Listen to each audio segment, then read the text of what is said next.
এটা তুমি কি বলছো বালবীর? কোন দণ্ড? কি শাস্তি? আমি কিচ্ছু জানি না বালবীর।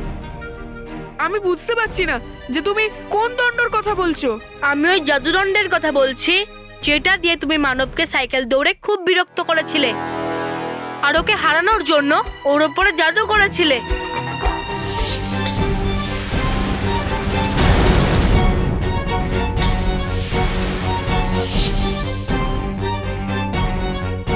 বালবীর, আমি মানবকে বিরক্ত করিনি। আর আমার কাছে যদি কোনো জাদুদণ্ড থাকতো না, তাহলে সাইকেল রেস মানব নয় আমি জিতে যেতাম। তুমি সেই জন্য যেতনি মন্টু, কারণ সর্বশেষে সত্যতারই জয় হয়। আমি তোমাকে সতর্ক করছি মন্টু, যে দণ্ডটা তোমার কাছে আছে সেটা খুবই বিপজ্জনক এবং শক্তিশালী, আর সেটা পৃথিবীর লোকের কোনো সাধারণ মানুষের ব্যবহারের জন্য নয়। সেই কারণে এই দণ্ডটা আমাকে দিয়ে দাও, যাতে আমি ওকে ওর সঠিক জায়গায় পৌঁছে দিতে পারি। ওই ওই বালবীর,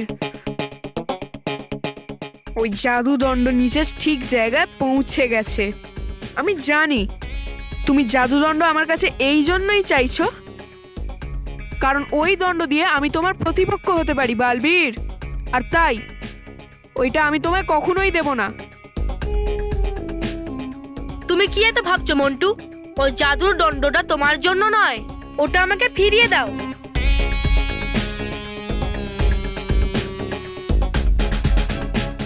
বালবীর, আমার কাছে তো কিছুই নেই, তাহলে আমি তোমাকে দেবো কি করে? হ্যাঁ বালবীর, যদি তোমার অন্য কিছু চাই তো মন্টুকে বলে দাও, ও নিজের জাদুদণ্ড দিয়ে তোমাকে সেটা দিয়ে দেবে।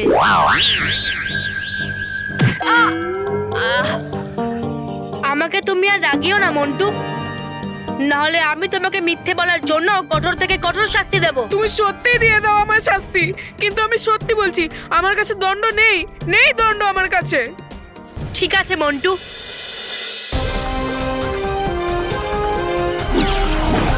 হে ধন্ধপরি, মন্টু তার ভুলের কথা কখনো স্বীকার করবে না, তাই করো তুমি এমন চমৎকার যাতে ও নিজে এগিয়ে এসে দেয় আমাকে ওই জাদুদণ্ড আর চায় ক্ষমা।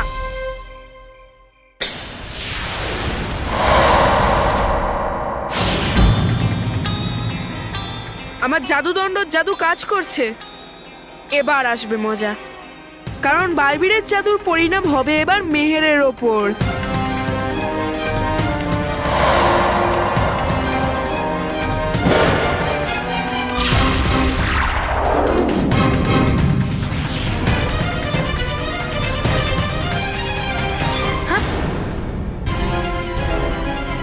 এই মন্টুর ওপরে আমার জাদু শক্তি কাজ কেন করলো না? আর আমার জাদু শক্তি মন্টুর ওপর থেকে কোথায় চলে গেল?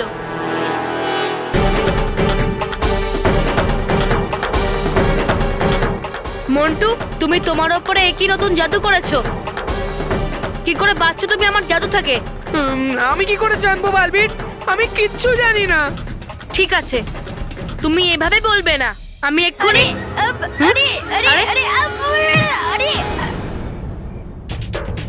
মন্টু, কুশল, রোহিত, মিহির, বালবীর, তুমি এখানে? আমি জানি না বালবীর, আমি তো তোমাকে বাইরে খুঁজছিলাম আর জানি না হঠাৎ করে এখানে কি করে চলে এলাম।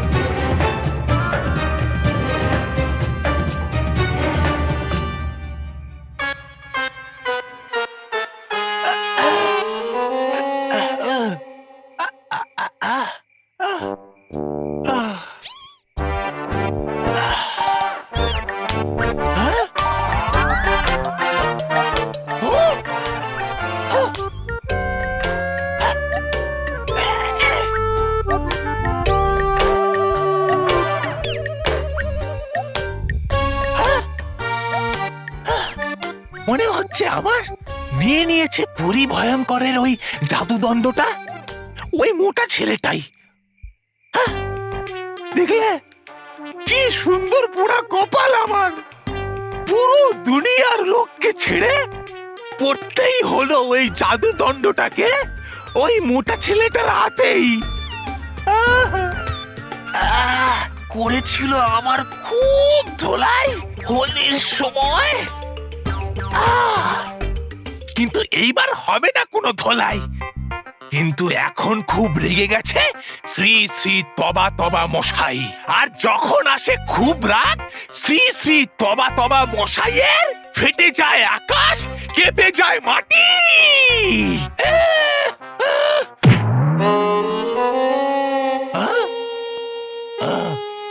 এবার অনেক হয়েছে বাচ্চাদের খেলা, এবার হব আমি তোমার মুখোমুখি। আমি তো মন্টুর ওপরে জাদু করেছিলাম যে ও আমার দিকে এগিয়ে চলে আসুক। মন্টু, তুমি এটা কি নতুন খেলা খেলেছো জাদুদণ্ডের সাহায্যে? জাদুদণ্ড? এটা তুমি কি বলছো বালবি? মেহের, মন্টু একটা জাদু শক্তি পেয়ে গেছে যেটা দিয়েও তোমাকে এবং মানবকে বিরক্ত করছিল। আর তোমাকে তোমার কোনো দুষ্টুমির জন্য আজ পর্যন্ত যত বকা খেয়েছো সেই সমস্ত দুষ্টুমিগুলো মন্টু করছিল। জাদু শক্তি? এটা কি বলছো তুমি বালবীর? আমি কিচ্ছু বুঝতে পারছি না। আর আমার কাছে কোনো জাদু শক্তিও নেই কিছু। মিথ্যে কথা বলো না মন্টু, আমি নিজে দেখেছি তোমাকে ওই জাদুদণ্ডের ব্যবহার করতে। ঠিক বলছো তুমি বালবীর। এই বোকা কি বলছিস? সত্যি তো বলছি বস, তুমি তোমার শক্তির ব্যবহার তো করতেই থাকো না? হ্যাঁ বস, কখনো কখনো নিজের বুদ্ধিও ব্যবহার করার চেষ্টা করো। বালবীর, তুমি নিশ্চয়ই আমায় ভুল বুঝছো। আর অনেক রাতও হয়ে গেছে, যদি স্যার আমাদের এখানে দেখে নেয় তাহলে আমাদের খুব বকবে। এই চল চল নিজেদের রুমে চল। আমি জানি মন্টু যে তুমি তোমার জাদু শক্তির সাহায্যে তোমার চারিপাশে কোনো সুরক্ষা কবচ বানিয়েছো যাতে অন্য কারুর কোনো জাদু তোমার উপরে কাজ না করে। কিন্তু আমার শক্তির সামনে তোমার সুরক্ষা কবচও বেকার হয়ে যাবে। আমি তোমাকে শেষ সুযোগ দিচ্ছি মন্টু, আমাকে ওই দণ্ডটা ফিরিয়ে দাও, না হলে আমি তোমার ওপর থেকে সুরক্ষা কবচ সরিয়ে দেব আর তোমাকে সারা জীবনের জন্য আমি মোড়ক বানিয়ে দেব। না না বালবীর, না না প্লিজ বালবীর, এরকম করো না বালবীর। যদি সত্যি এরকম হয়ে যায় আমি তো মোড়ক হয়ে যাব। কিন্তু জাদুদণ্ডের জন্য তো এইটুকু রিস্ক নিতেই হবে মন্টু। শাস্তি নেওয়ার জন্য প্রস্তুত হ মন্টু। বালবীর নিশ্চয়ই মন্টুর উপর থেকে জাদু সরিয়ে দেবে আর ওকে মুরগি বানিয়ে দেবে। হ্যাঁ, আর যদি না সরাতে পারে তাহলে রেগে গিয়ে আমাদের মোড়ক বানিয়ে দেবে। এই জন্য ভালো এটাই যে আমরা দুজন এখান থেকে পালাই। আরে পালাও! ও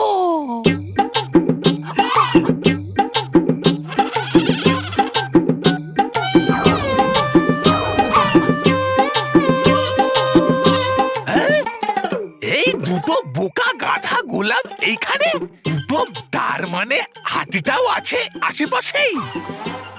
এক্ষুনি আমি যাচ্ছি আর ছিনিয়ে নিয়ে পরি ভয়ঙ্করের ওই জাদুদণ্ডটা ওর থেকে। হ্যাঁ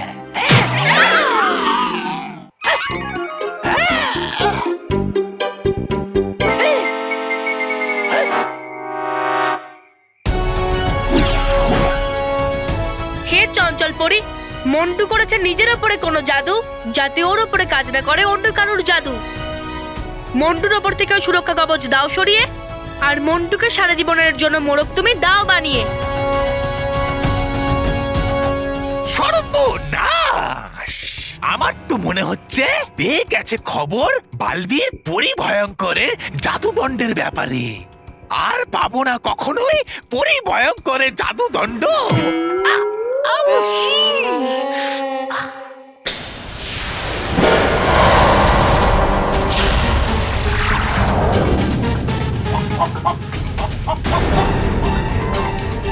মেহের,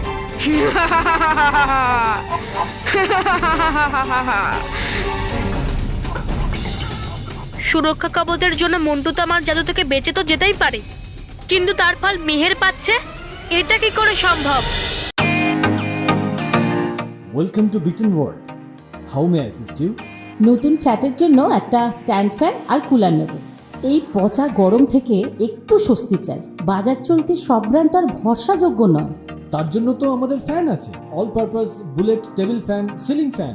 আমাদের সিলিং ফ্যান কিন্তু 30 মাসের ওয়ারেন্টি সহ পাওয়া যায়। আছে ফারাটা 2 বছরের ওয়ারেন্টি, 17 থেকে 20 মিটার এয়ার ফ্লো, মধ্যবিত্তের সাধ্যের মধ্যে একমাত্র ভরসাযোগ্য ব্র্যান্ড বিটেন। আমাদের কুলারের কিন্তু অনেক range, 45 litres, 50 litres, 70 litres, 90 litres, 110 litres. Honeycomb সহযোগে বিটেনের সব কুলারের ওয়ারেন্টি 1 বছর। চেনা হাওয়ায় অচেনা অনুভূতির জন্য একমাত্র আদর্শ বিটেন। গরমে স্বস্তি পেতে বিটেনের ফ্যান হোক বা কুলার, আজই আনুন বাড়িতে। Beaten, digitally years.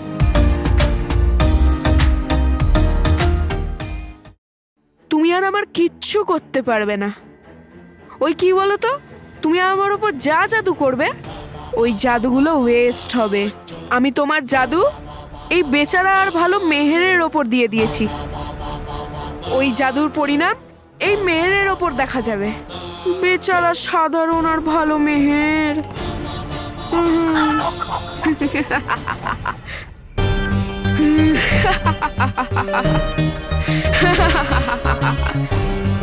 আমি তোমাকে এর জন্য শাস্তি নিশ্চয়ই দেব মন্টু।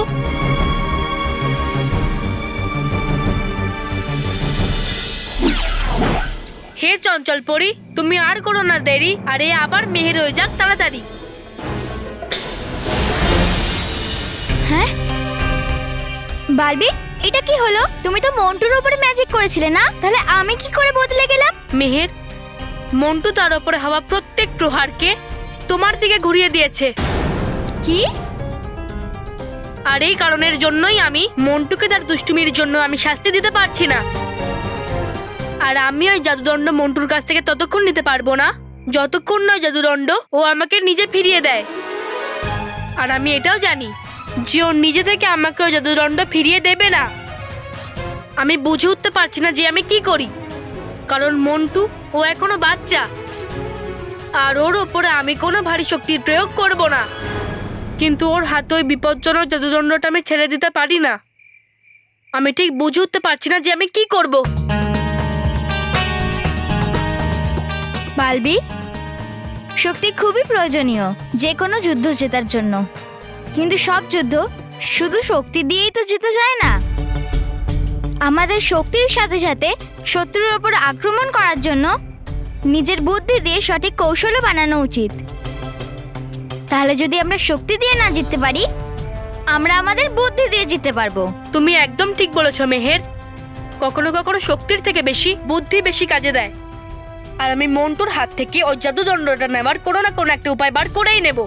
তাই মেহের, তুমি এখন যাও আর ঘুমিয়ে পড়ো, অনেক দেরি হয়ে গেছে। যাও।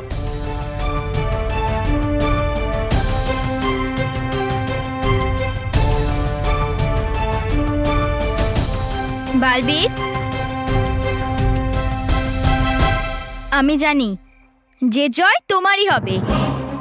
আমার তোমার উপরে পুরো ভরসা আছে, কারণ তুমিই তো বলো না যে কখনো কখনো একটু সময় তো লাগতেই পারে, কিন্তু অবশেষে জয় সততা আর ভালোরই হয়।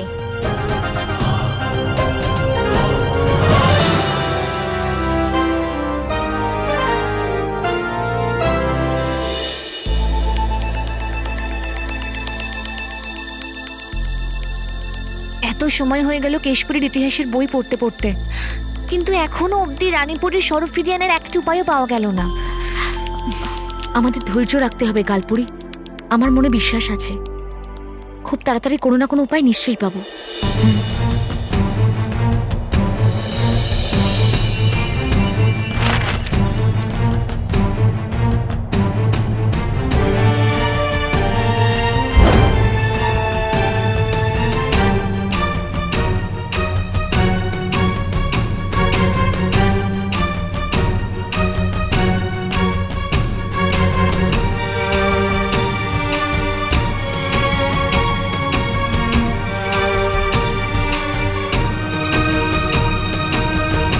ওই ইতিহাসের বইকে নষ্ট করে দাও।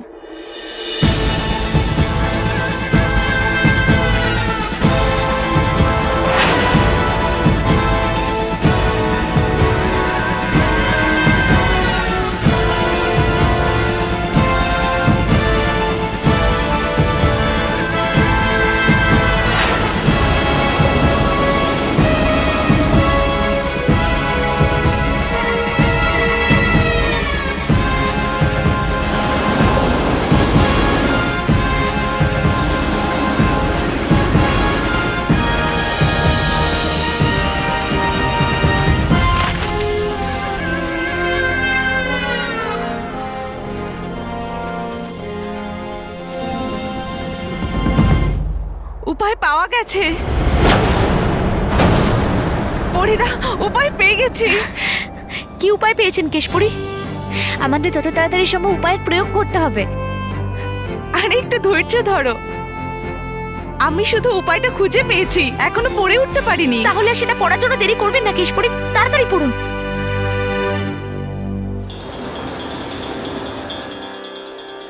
রাগী, হ্যাঁ, আমাদের কাছে এটাই শেষ সুযোগ।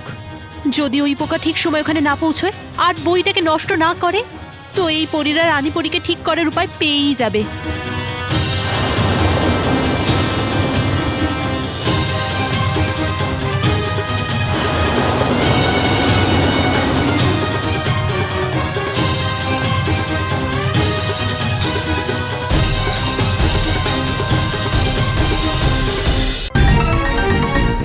রাগী, মনে হয় এই পরীরা উপায় পেয়েই যাবে আর বালবীর আর রানী পরী মিলে ঝঞ্ঝা পরীকে শেষ করে দেবে। না জেদি, যদি এরকম হয় তাহলে আমাদের শক্তিশালী হওয়ার স্বপ্ন অধরাই থেকে যাবে। না,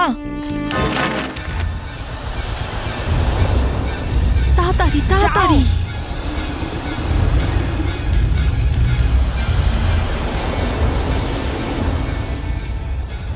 ওই জিনিসটা অদ্ভুত, যেটা বলা হয়নি।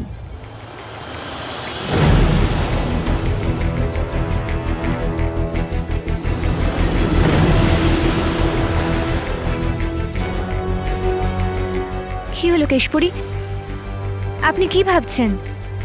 এটা কি জিনিস হতে পারে?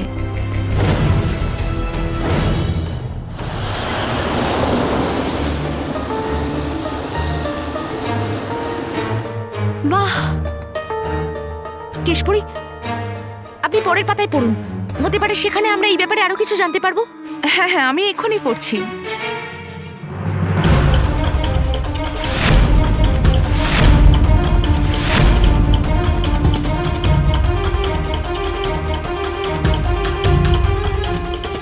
এটা কি করে হলো? এই ইতিহাসের বই মাটির ঢিবিতে কি করে পরিণত হলো? এটা কি করে হতে পারে? এই কিছুক্ষণ আগেই তো। হ্যাঁ হ্যাঁ, এটা কিভাবে হতে পারে? এবার আমরা কি করব? রানী পরীকে পুনরায় জীবিত করার কি উপায় বার করব? আনন্দে থাকো পরীরা, আনন্দে থাকো। আনন্দে থাকো রানী পরী, জেদি পরী, আনন্দে থাকো। কি হয়েছে পরীরা? আপনারা খুব চিন্তিত মনে হচ্ছে। কি হলো কেশপুরী, আমাদের দ্বারা কোনো ভুল হয়ে গেছে কি? না জেদি পরী, আসলে এই ইতিহাসের বই থেকে রানী পরীকে পুনরায় জীবিত করার উপায় খুঁজছিলাম, কিন্তু কি ইতিহাসের বই? আর এখানে? সেটা তো পরিলোকের ঐতিহাসিক ঘরে থাকা উচিত না? আমরা সেটা এখানে এনেছিলাম। এটা কি করলেন কেশপুরী? এটা ঠিক করেননি? তার মানে আমরা ইতিহাসের বইতেই পড়েছিলাম যে পরিলোকের ইতিহাসের যে কোনো জিনিস যদি তার স্থান থেকে সরানো হয় তাহলে সেটা নির্ধারিত সময়ের মধ্যেই সেখানে রেখে দিতে হবে, না হলে সেটা কিছু সময় পর নিজে থেকেই নষ্ট হয়ে যায়। হ্যাঁ কেশপুরী, আর কারণ আপনি সঠিক সময় বইটাকে তার নির্দিষ্ট জায়গায় রাখেননি, এই জন্য এই বইটা মাটির স্তূপ হয়ে গেছে। এ কি করলাম আমি? এবারে আমরা রানী পরীকে তার আসল রূপে কি করে ফেরাবো? কেশপুরী এরকম ভাববেন না আপনি। এই ভুলটা আমরা সকলে মিলে করেছি, কিন্তু জেনে শুনে আমরা এই ভুলটা করিনি। হ্যাঁ, আর আমাদের মধ্যে কারুরই এই ব্যাপারে জানা ছিল না। প্রশ্ন এটা নয় যে কে কি জানে আর কে কি জানে না, আসল কথা তো এটা যে এই ইতিহাসের বই শেষ উপায় ছিল রানী পরীকে নিজের স্বরূপ ফিরিয়ে দেওয়ার।